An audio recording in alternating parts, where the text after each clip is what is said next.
ಧರ್ಮಸ್ಥಳ ಬುರುಡೆ ಪ್ರಕರಣ ದಿನದಿಂದ ದಿನಕ್ಕೆ ಹೊಸ ತಿರುವು ಪಡೆದುಕೊಳ್ತಿದೆ. ಒಂದ್ ಕಡೆ ಚಿನ್ನಯ್ಯ ಕೋರ್ಟ್ ಮೆಟ್ಟಿಲೇರಿದ ಬೆನ್ನಲ್ಲೇ ನಟ ಪ್ರಕಾಶ್ ರಾಜ್ ವಿರುದ್ಧ ಗಂಭೀರ ಆರೋಪ ಮಾಡಿದ್ದಾರೆ. ಎಸ್ಐಟಿ ತನಿಖೆ, ಚಿನ್ನಯ್ಯನ ಹೇಳಿಕೆ, ಪ್ರಕಾಶ್ ರಾಜ್ ಸ್ಪಷ್ಟನೆ ಹಾಗೂ ಪುಣ್ಯಕ್ಷೇತ್ರ ಸಂರಕ್ಷಣಾ ಸಮಿತಿಯ ಪ್ರತಿದಾಳಿಯ ನಡುವೆ ಸತ್ಯ ಯಾವುದು, ಸುಳ್ಳು ಯಾವುದು ಅನ್ನೋ ಪ್ರಶ್ನೆ ಇದೀಗ ಉದ್ಭವಿಸಿದೆ. ಮಾಸ್ಕ್ ಮ್ಯಾನ್ ಚಿನ್ನಯ್ಯ ಹೇಳಿಕೆ ರಾಜ್ಯದಾದ್ಯಂತ ದೊಡ್ಡ ಸಂಚಲನ. ಆರೋಪಕ್ಕೆ ನಟ ಪ್ರಕಾಶ್ ರಾಜ್ ಸ್ಪಷ್ಟನೆ, ಎಸ್ಐಟಿ ವಿರುದ್ಧವೇ ಅಸಮಾಧಾನ.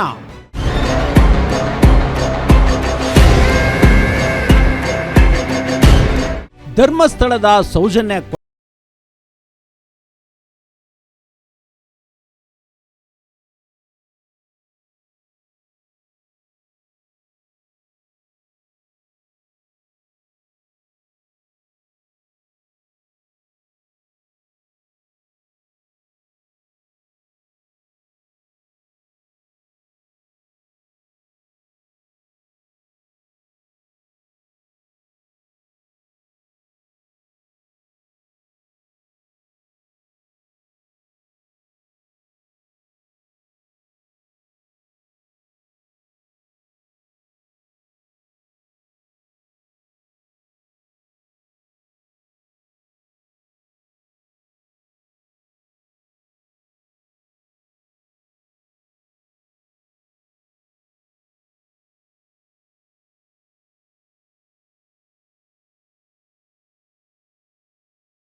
ಅದೇ ಅವನು ಹೇಳಿದಾನಲ್ವಾ, ಅವನು ಹಿಂಗೆ ಹೇಳಿದ ಅಂತ ಹೇಳಿದಾನಲ್ಲ.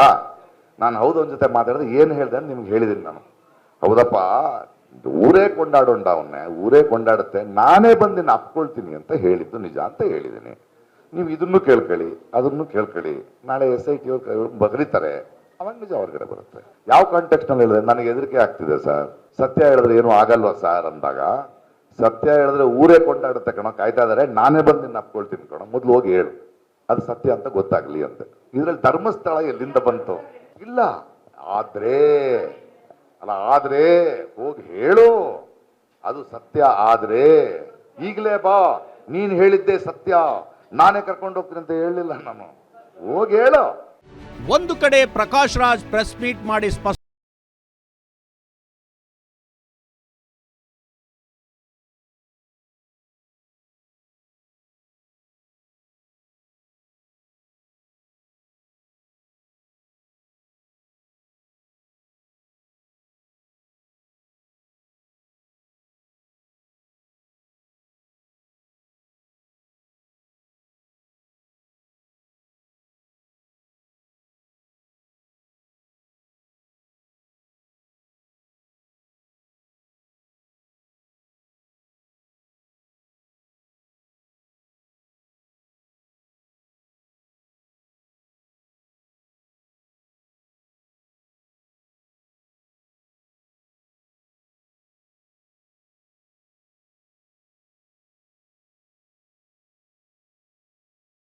ಮೊದಲು ಚಿನ್ನಯ್ಯ ಯಾರು ಅಂತಾನೆ ಗೊತ್ತಿರಲಿಲ್ಲ.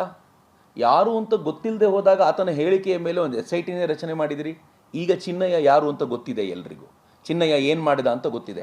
ಈಗ ಕರೆಕ್ಟು, ಅದೇ ಮಾಡಿದ್ರಿ ತಾನೇ. ಆಗ ಯಾರಿಗೂ ಈಗ ಚಿನ್ನಯ್ಯ ಯಾರು ಅಂತ ಇಡೀ ರಾಜ್ಯಕ್ಕೆ ಗೊತ್ತಿದೆ. ಅವ್ನು ಮಾಸ್ಕ್ ಮ್ಯಾನ್ ಆಗಿದ್ದ, ಅವ್ನು ಮಾಸ್ಕ್ ಓಪನ್ ಆಯಿತು, ಈಗೆಲ್ಲ ಗೊತ್ತಾಗಿದೆ. ಆತ ಈಗ ಹೇಳಿಕೆ ಕೊಟ್ಟಿದ್ದಾನೆ. ಇದ್ರ ಮೇಲೆ ಯಾಕೆ ವಿಚಾರಣೆ ಇಲ್ಲ? ಈಗ ಇದ್ರ ಮೇಲೆ ಯಾಕೆ ಚರ್ಚೆ ನಡೆಯೋದಿಲ್ಲ? ಯಾರು ಅಂತ ಗೊತ್ತಿಲ್ಲದ ವ್ಯಕ್ತಿಯೊಬ್ಬ ಬಂದು ಇದನ್ನು ಹೇಳಿದಾಗ ಒಂದು SITನೇ ರಚನೆ ಮಾಡಿ ಅದರ ಮೇಲೆ ದೊಡ್ಡ ಅಷ್ಟು ಏನು ಇಡೀ ಜಗತ್ತು ನೋಡುವಂತೆ ನೀವು ಮಾಡಿಟ್ರಿ. ಈಗ ಚಿನ್ನಯ್ಯ ಕೊಟ್ಟ ಹೇಳಿಕೆಯ ಮೇಲೆ ಈಗ ತನಿಖೆಯನ್ನು ವಿಸ್ತಾರ ಮಾಡಲ್ಲ? ಈಗ ತಕ್ಷಣಕ್ಕೆ ಇದ್ರ ಮೇಲೆ ನೀವೊಂದು ಆಕ್ಷನ್ ತೆಗೆದುಕೊಳ್ಳೋ ಪ್ರಯತ್ನ ಮಾಡೋದಿಲ್ಲ? ಇದು ಪ್ರಶ್ನೆ ನಾವೆಲ್ಲರೂ ಕೇಳಬೇಕಾಗಿರೋದು. ಸರ್ಕಾರ ಬಹಳ ಗಂಭೀರವಾಗಿ ಇದನ್ನು ಪರಿಗಣಿಸಿ ತಕ್ಷಣವೇ SIT ಚಿನ್ನಯ್ಯ ಮಾಡಿರುವಂತಹ ವ್ಯಕ್ತಿ ಯಾರ ಮೇಲೆ ಆರೋಪಗಳನ್ನು ಮಾಡಿದ್ದಾರೆ ಅವರೆಲ್ಲರೂ ಕೂಡ ತನಿಖೆಯ ಭಾಗವಾಗಿಸಿಕೊಳ್ಳಬೇಕು. ಮತ್ತು ತಕ್ಷಣ ಜನರಿಗೆ ಸತ್ಯ ಏನು ಅನ್ನೋದನ್ನು ತಿಳಿಸುವ ಪ್ರಯತ್ನವನ್ನು ಸರ್ಕಾರ ಮಾಡಬೇಕು. ಆಮೇಲೆ ಇಂಟ್ರಿಮ್ ರಿಪೋರ್ಟನ್ನು, ಮಧ್ಯಂತರ ವರದಿಯನ್ನು ಸಲ್ಲಿಸಬೇಕು. ಹೊಸ ಬಾಡಿ ರಚನೆ ಆಗಿದೆ, ಸರ್ಕಾರ ರಚನೆ ಆಗಿದೆ, ಗೃಹ ಸಚಿವರು ಅದನ್ನು ಮಾಡಬೇಕು ಅಂತ ನಮ್ಮ ರಿಕ್ವೆಸ್ಟ್ ಇದೆ. ಅದ್ರ ಜೊತೆಗೆ ನಾವು ಜನಾಗ್ರಹ ಸಭೆಗಳನ್ನು ಮುಂದೆ ಮಾಡ್ತೀವಿ. ಯಾಕಂದರೆ ಇಡೀ ಜನರಲ್ಲಿ ಒಂದು ದೊಡ್ಡ ಗೊಂದಲ ಮತ್ತೆ ಪುನಃ ಉದ್ಭವಿಸಿದೆ.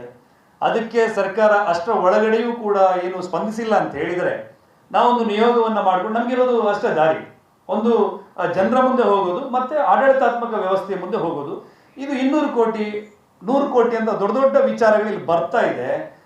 ಕೇಂದ್ರೀಯ ಮಟ್ಟದಲ್ಲಿ ತನಿಖೆ ಆಗಲಿ ಅಂತೇಳಿ ಕೇಂದ್ರಕ್ಕೆ ಈಗ ನಾವು ಸರ್ಕಾರಕ್ಕೆ ಮನವಿ ಮಾಡ್ತಾ ಇದ್ದೀವಿ. ಮುಂದೆ ನಮಗಿರೋ ದಾರಿ ಕೇಂದ್ರಕ್ಕೆ ಮನವಿ ಮಾಡುವಂಥದ್ದು ಅಂತ. ಒಟ್ಟಾರೆ ಧರ್ಮಸ್ಥಳ ಬುರುಡೆ ಪ್ರಕರಣದಲ್ಲಿ ಟ್ವಿಸ್ಟ್ ಮೇಲೆ ಟ್ವಿಸ್ಟ್ ಸಿಗುತ್ತಿದ್ದು, ಸತ್ಯ ಯಾವುದು ಎಂಬುದು ತನಿಖೆ ಹಾಗೂ ನ್ಯಾಯಾಲಯದ ಪ್ರಕ್ರಿಯೆಗಳ ಬಳಿಕವೇ ಸ್ಪಷ್ಟವಾಗಲಿದೆ. ಕೂಡಲೇ ಸರ್ಕಾರ ಈ ಬಗ್ಗೆ ಸಮಗ್ರ ತನಿಖೆ ನಡೆಸಿ ಸತ್ಯಾಸತ್ಯತೆಗಳನ್ನ ಬಯಲಿಗೆಳೆಯುವ ಕೆಲಸ ಮಾಡಬೇಕಿದೆ. Ullas S Kiruvase, guarantee news, Bengaluru.